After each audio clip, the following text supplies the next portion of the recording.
આજે આપણે ધોરણ 10 ચેપ્ટર 1 વાસ્તવિક સંખ્યાઓમાં સ્વાધ્યાય વાઇઝ દાખલા ગણતા જોશું. એમાં આજે શરૂઆત કરીએ છીએ કે સ્વાધ્યાયમાં પહેલા સ્વાધ્યાયમાં સ્વાધ્યાય 1.1 દાખલા નંબર 1 સૂચના છે કે નીચેની દરેક સંખ્યાને તેના અવિભાજ્ય અવયવોને ગુણાકાર સ્વરૂપે દર્શાવો.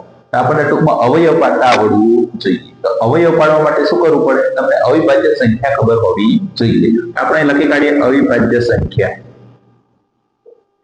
કઈ છે?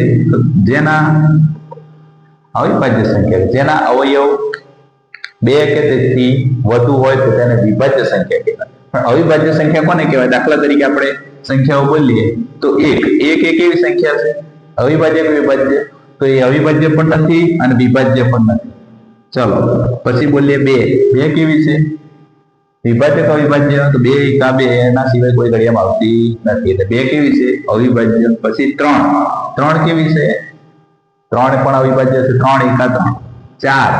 4 બોલશો એટલે 2 દૂ 4 એ કોઈકના ઘડિયામાં આવે છે. અવયવ પડે છે 2 કે તેથી વધુ અવયવ પડે તો તેને વિભાજ્ય સંખ્યા કહેવાય. અને અહીં શું થાય છે? 2 3 આવી સંખ્યા લખતા જો 5 7 9 ના આવે. 9 શું થાય? 3 કરી 9 થાય, એટલે આપણે 9 લખી શકશું નહીં.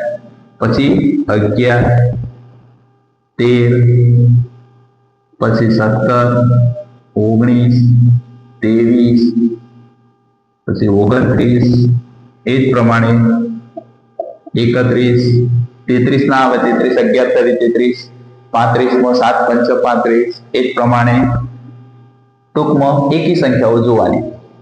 એમ જોતા જોતા જે આ બધી સંખ્યાઓમાં તમે ધ્યાનથી જોશો તો એક જ સંખ્યા એવી છે કે બેકી હોય અને અવિભાજ્ય હોય. બાકી બધી સંખ્યાઓ કેવી છે? એકી સંખ્યાઓ છે. બરાબર? તો એકી સંખ્યાઓ બોલતા જવાનું. 33 તો 11 33 કોઈકના ઘડિયામાં આવે છે. 35 7 5 35. પછી એ જ પ્રમાણે 39 તો 13 કરી 39. 37 કોઈના ઘડિયામાં આવતી નથી. પછી આવે 41 એકા 41 એના સિવાય કોઈ ઘડિયામાં આવતી નથી. એમ જ જોતા જઈએ તો 41 પછી 43 પણ કોઈના ઘડિયામાં આવતી નથી. પછી 45 તો 15 કરી 45. પછી 47 તો 47 પણ કોઈના ઘડિયામાં આવતી નથી. આ રીતના આપણે જોઈએ તો 1 થી 50 વચ્ચે આવતી અવિભાજ્ય સંખ્યાઓ કેટલી છે? 15 છે. અને 1 થી 100 વચ્ચે આવતી અવિભાજ્ય સંખ્યાઓ કેટલી છે?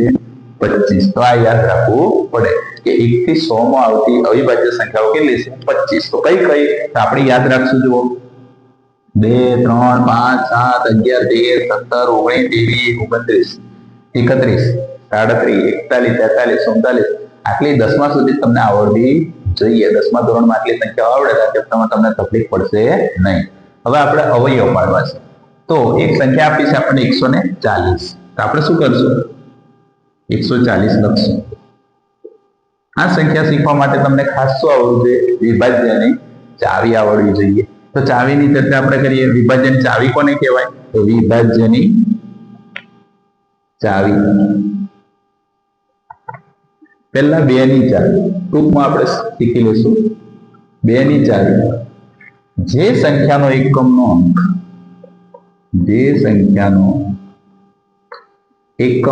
અંક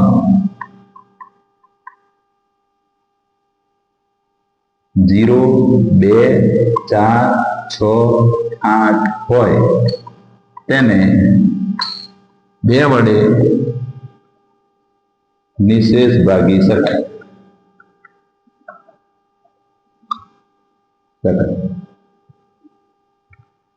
આ જ પ્રમાણે આપણે 3 ની ચાવી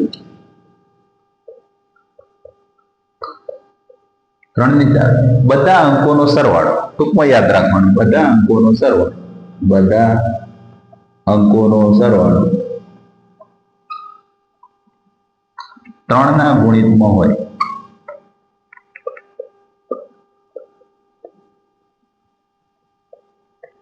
હોય તો તેને શું કહેવાય? 3 વડે વિભાજ્ય છે.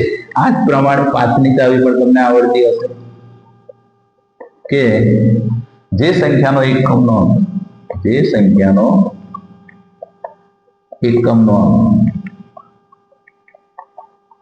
0 અને 5 હોય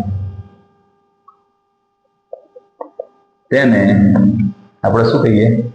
5 ની ચાવી કહી શકાય. આ મેં 2-3 ચાવી લખી છે. આ જ પ્રમાણે 11 ની ચાવી જોઈએ તો પણ લખી શકાય કે એક છોડીને એક સંખ્યાના અંકોનો સરવાળો અને એકી સંખ્યા અને બેકી સંખ્યાના સ્થાનનો સરવાળો કરશો. તફાવત જો 0, 11, 23 હોય, 11, 22 આવું મળે તો એને શું કહેવાય? 11 ની ચાવી લાગુ પડે છે.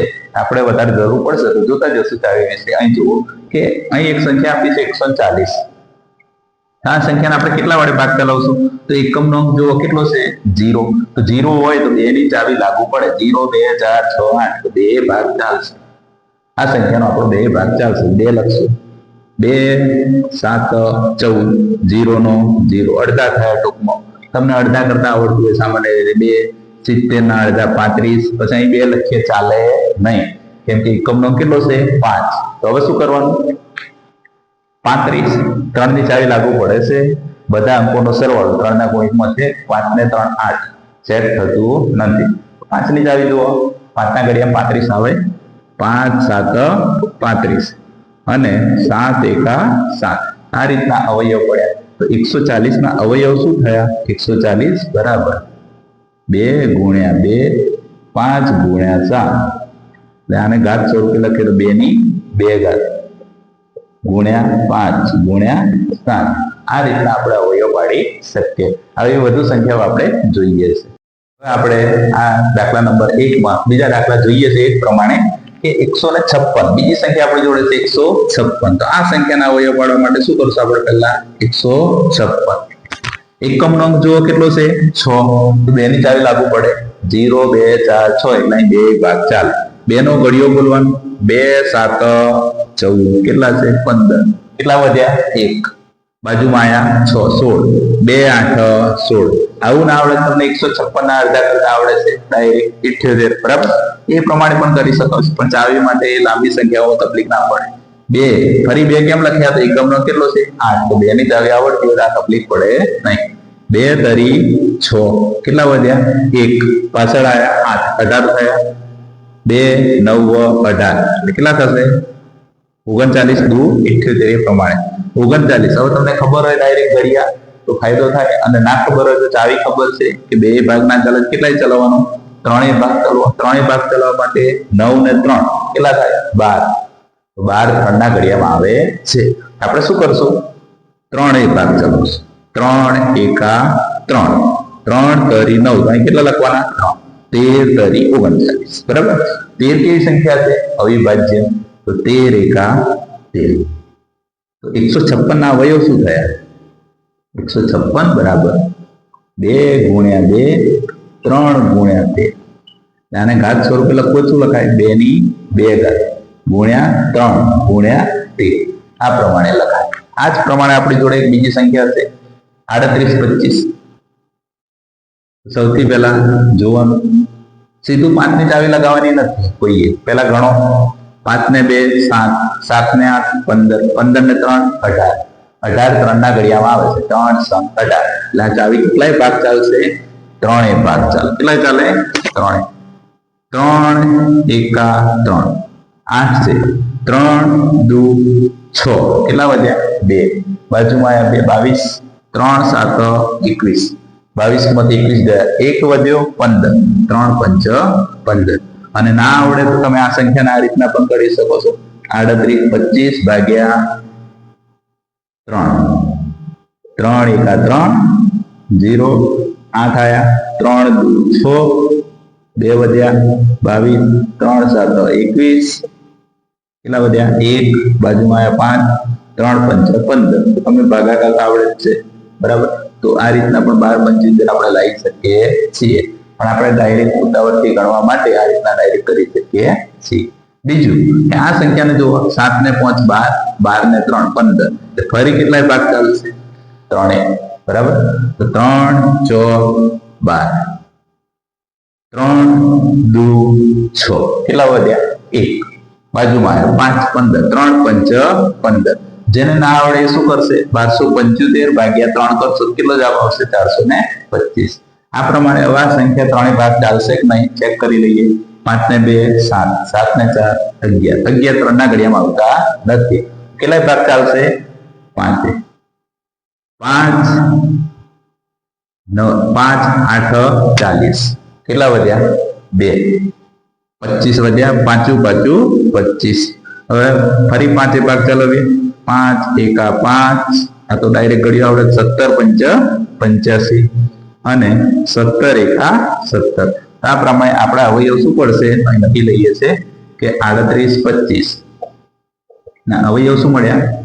3 ની 2 ઘાત, 1 2, 5 ની 1 2, 5 ની 2 ઘાત અને ગુણ્યા 17. આ પ્રમાણે 38 25 ના અવયવ મળે છે. આમ જ આપણે જોઈએ કે 5005. આવી મોટી સંખ્યાઓ જો ત્યારે બાળકો ગભરાઈ જાય છે કે આ સંખ્યા આવડે નહીં. બરાબર? આને શીખવા માટે શું કરવાનું? કે કેટલાય ભાગ ચાલશે? પેલો 2 નહીં ચાલે, 3 નહીં ચાલે, તો કેટલાય ચલાવવાનો? 5. 5 એકા 5 0 0, 5 એકા 5 અહીં કેટલા આવે? 1. બરાબર? હવે આ સંખ્યાને આપણે આગળ ગણવા માટે શું કરશું? 5 ભાગ ચાલ્યો, અહીં 5 ચાલશે નહીં. જો અહીં 0 હતો તો 5 ચાલતો. હવે કેટલાય ચલાવવાનો? 7. તો ચલવી જોઈએ. 7 એકા 7 કેટલા હતા? 10. આવું શીખવું પડશે. તમારે ભાગાકાર ના કરવો તો આ શીખવું પડે. 7 એકા 7 કેટલા વધ્યા? 3 0 30. 7 ચોક 28 કેટલા વધ્યા? 30 માંથી 28 ગયા 2. બાજુમાં આવ્યો 1 21. 7 તરી 21. કોઈ કહેશે કે અમને કશું સમજણ ના પડે, શું કરવાનું? તમારે 1001 લઈ લેવાનો અને એના ભાગે કેટલા કરવાના? 7. ભાગાકાર તો બધાને આવડે જ છે. 7 એકા 7 3 વધ્યા 0. 7 ચોક 28 કેટલા વધ્યા? 2. બાજુમાં 7 કરી 21. તો આપણો જવાબ કેટલો આવી ગયો? 143. 143 આયા. તો એ પ્રમાણે આવે. પણ આપણે ડાયરેક્ટ કરશું, ટેવ પાડશું અને સ્પીડ વધારવાનો પ્રયત્ન કરશું, જેથી બોર્ડની પરીક્ષાની અંદર તકલીફ પડે નહીં. આ બધી નાની બાબતની કાળજી રાખવાની હોય. પછી 7 ભાગ ચાલશે તો નહીં ચાલે. તો 7 ના ચાલે કેટલાય ચાલવાનો? પછી 11 11 એકા 11 કેટલા વધ્યા? 14 માંથી 11 જાય 3. બાજુમાં આવ્યા 3 33. 11 તરી 33. હવે બધાને ખબર છે કે આ 13 કેવી સંખ્યા છે? અવિભાજ્ય. 13 એકા 13 કોઈના ઘડિયામાં આવતા નથી. આ જ પ્રમાણે આપણી જોડે એક સંખ્યા છે. આવી સંખ્યાઓ જુઓ ત્યારે પરીક્ષા કાંડા લેવાનું પેપર લાગે છે, પણ આ સંખ્યામાં પણ કશું નથી. જો તમને ચાવી આવડતી હોય તો 2 ભાગ ચલાવવાનો ના ચાલે તો 3 ના ચાલે તો 5, 7, 11 પછી 13 ના ચાલે તો કેટલાય ચલાવવાનો? 17. આ સંખ્યાનો ભાગ કેટલાય ચાલે છે? 17. તમને એમ થાય ડાયરેક્ટ કઈ દીધી, એના માટે ચાવી શીખવી પડે. 17 નો ઘડિયો બોલો. 17 ચોક 17 એકા 17, 17 દુ 34. એ 17 ચોક કેટલા થશે? 68. તો 68 કરશો કેટલા વધશે? 2 અને 4 6 વધશે 62. 17 તરી 51. 62 માંથી 51 જાય કેટલા વધે? 11. બાજુમાં આવે 9 119. 17 7 119. આ સંખ્યા લખાડી ના આવડે તમે 29 ભાગ્યા 17 કરી શકો છો. આ પ્રમાણે ભાગ્યા 17 આ પ્રમાણે કરી શકાય છે. બરાબર? તો આ કરીને પણ આટલો જવાબ આવશે. પછી 17 ભાગ નથી ચાલતો કેટલા ચલાવવાનો? 19. અહીં ચાલવી જુઓ. 17 એકા 17, 17 દુ 34 એમ ચલાવશો. શેષ વધે. શેષ વધવી જોઈએ નહીં. તો 19 ચલાવશો તો 19 દુ 38 કેટલા થાય? 19 દુ 38. ના આવડેના સંખ્યાને ભાગાકાર કરી દેવાનો. 19 દુ 38 કેટલા વધ્યા? 5. અહીંયા 7. 19 તરી 57. આપણો જવાબ શું આવ્યો? 23. અને 23 એ કેવી સંખ્યા છે? અવિભાજ્ય. 23 એકા 23. તો આ પ્રમાણે આપણે કરી શકીએ છીએ. તો અહીંયા આપણે 5005 ને પણ અવયવ સ્વરૂપે લખાડીએ. શું લખાય? 5 ગુણ્યા 7 ગુણ્યા 11 ગુણ્યા 13. આ રીતના લખશું. આ સંખ્યાને આપણે શું લખાય? 74 29 બરાબર 17 ગુણ્યા 19 ગુણ્યા 23. બરાબર? તો આવા જ ઘણા બધા દાખલા આપણે ઉદાહરણ સાથે